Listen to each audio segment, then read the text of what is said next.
غزوہ خیبر اسلام کی تاریخ کا بڑا منفرد غزوہ ہے، جہاں دشمن تبدیل ہے، دشمن کی پالیسیاں تبدیل ہو چکی ہیں۔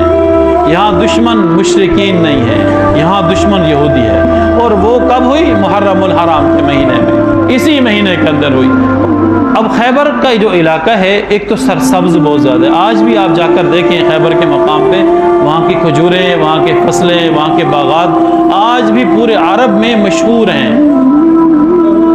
تو وہاں کی فصلیں، وہاں کے باغات بڑے مشہور تھے، تو یہودی وہاں جا کر آباد ہو گئے۔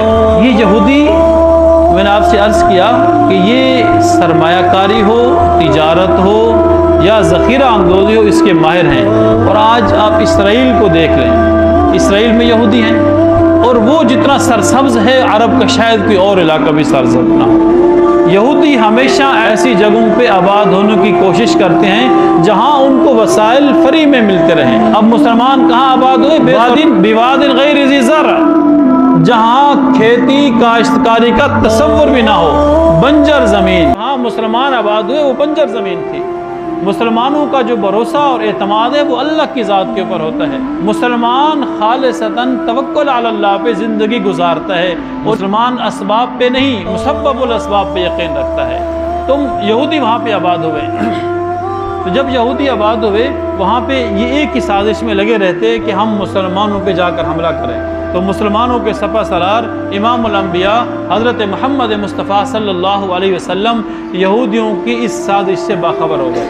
تو آپ کو اندازہ ہو گیا، معلومات مل چکی کہ یہودی ہم پر حملہ آور ہونے والے ہیں، خیبر سے آئیں گے، مدینے پہ حملہ کریں گے۔ تو اس سے پہلے انہوں نے کہا کہ بجائے وہ حملہ کریں، ہم کیوں نہ اقدامی حملہ ان کے اوپر کر دیں۔ تو پھر فیصلہ یہ ہوا اللہ کی طرف سے، 1400 صحابہ کرام جنہوں نے حضرت عثمان رضی اللہ تعالیٰ عنہ کی شہادت کی افواہ پر یہ بیعت کی تھی آپ صلی اللہ علیہ وسلم کے ہاتھ پر کہ جب تک حضرت عثمان کے قتل کا بدلہ ہم نہیں لیں گے واپس مدینہ نہیں جائیں گے۔ تو انہی 1400 صحابہ کرام کو حکم ہوا کہ آپ خیبر کے مقام پہ جاؤ، یہودیوں کے ساتھ مقابلہ کرو۔ وہاں سے نکلے رات کی تنہائی میں، مسلمان وہاں پہنچے، اور مسلمانوں کی عادت تھی کہ وہ رات کو جنگ نہیں کرتے تھے۔